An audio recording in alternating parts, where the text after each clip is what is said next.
Assalamualaikum warahmatullahi wabarakatuh. Alhamdulillahirrahmanirrahim. Pada pagi hari ini di hari kedua bulan Ramadan bertepatan dengan hari Jumat 2 Ramadan 1444 Hijriah. Kita masih dalam keadaan sehat walafiat. Semoga terus menjadi langkah kita menyelesaikan proses ibadah selama bulan suci Ramadan.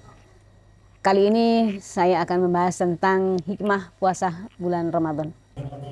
Ada hal yang sangat luar biasa bagi orang yang berpuasa, tidak hanya dalam kaitannya dalam pandangan Islam, akan tetapi juga termasuk juga pandangan medis, sehingga syariat Islam yang diturunkan oleh Allah kepada Kanjeng Nabi dan diberikan kepada umatnya itu adalah pada dasarnya sangat luar biasa, hikmah yang terbesar, hikmah yang luar biasa.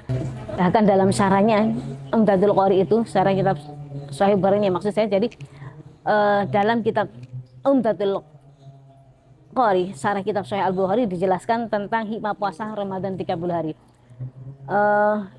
Di situ dijelaskan terkait dengan kenapa puasa itu 30 hari atau digenapi 30 hari. Ini adalah tidak lepas dari kejadian atau peristiwa yang dilakukan oleh Nabi Adam yang pada saat itu melanggar aturannya Allah dengan memakan buah khuldi, di mana buah khuldi ini adalah dimakan bahkan tertahan sampai 30 hari di dalam perutnya Nabi Adam. Kemudian yang kedua, terkait dengan hikmah diwajibkannya puasa Ramadan, salah satu ibadah yang paling dekat dengan kehidupan umat manusia dalam hal ini adalah salah satu dimensi ibadah antara ibadah individual dan ibadah sosial. Salah satunya adalah terkait dengan ibadah puasa.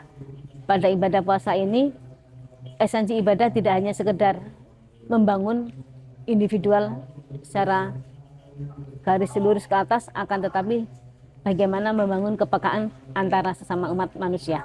Maka kalau ibadah puasa itu adalah mengajarkan tentang bagaimana ada keprihatinan, ada perasaan, ada rasa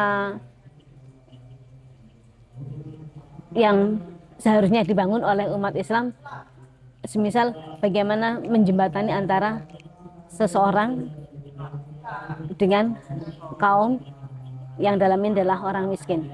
Maka esensi puasa itu adalah mengajarkan tentang hubungan individual dan hubungan sosial, tidak hanya sekedar ibadah yang ansih, ibadah kepada Allah semata, akan tetapi juga membangun kepekaan, membangun nilai-nilai budaya yang dikorelasikan dengan ibadah-ibadah yang lainnya, semisal membangun kepekaan dengan fakir miskin.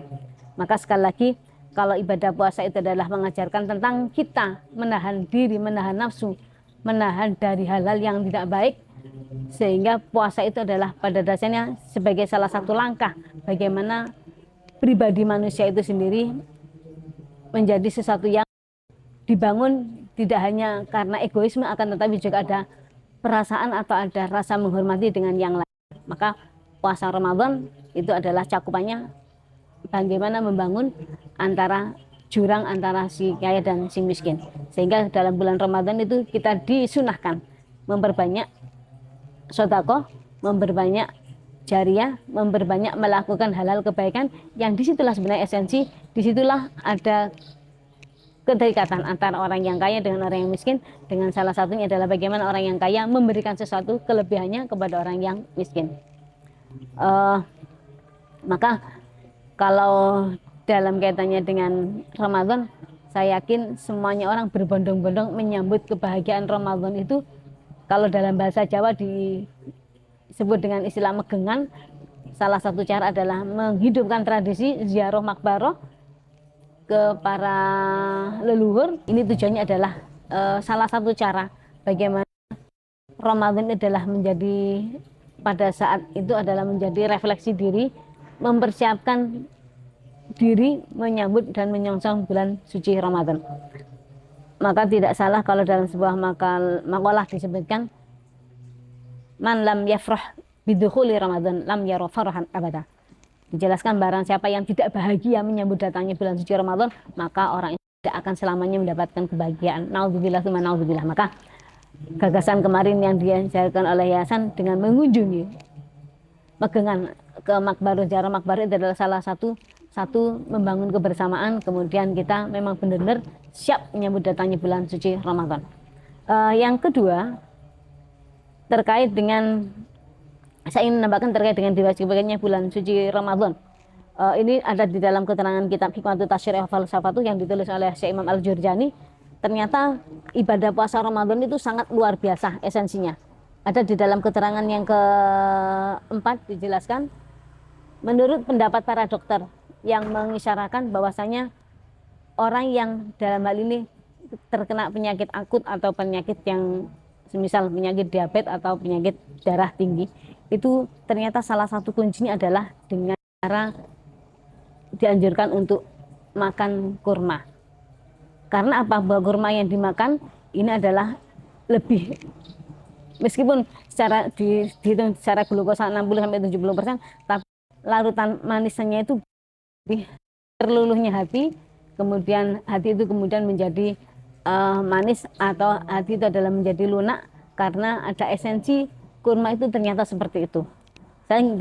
Saya belum tidak tahu, tapi yang pasti itu yang saya kutip dari pendapat Syekh Imam Al-Jurjani yang mengatakan bahwasanya para dokter itu mengisyaratkan untuk kelunakan hati itu dengan cara makan.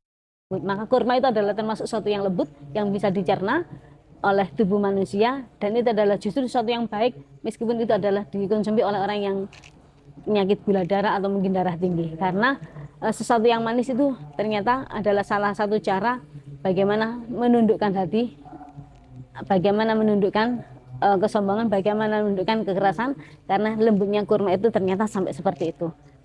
Dan yang terakhir, semoga puasa Ramadan kita tidak hanya sekedar menahan lapar dan dahaga, akan tetapi juga mendidik kita membangun kepekaan diri, membangun kepekaan jiwa-jiwa sosial, membangun kepekaan kebersamaan.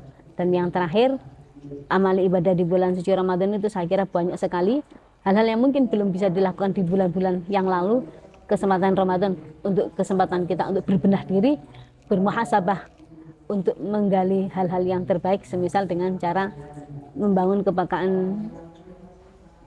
dengan cara mengaji atau deres Al-Quran, atau mungkin iktikaf, atau mungkin amalia-amalah yang lain. Tapi yang pasti segala amal di bulan suci Ramadan oleh Allah dilipat gandakan kebaikannya, dan hal-hal yang jelek semoga kita bisa meminimalisir dan menghindari hal-hal yang tidak diinginkan, dan semoga puasa kita adalah menjadi puasa yang mendapatkan ridho dari Allah SWT. Kurang lebihnya mohon maaf. Kita tambal amru badan naqsu wa wal mafiq ila aqwin thoriq. Assalamualaikum warahmatullahi wabarakatuh.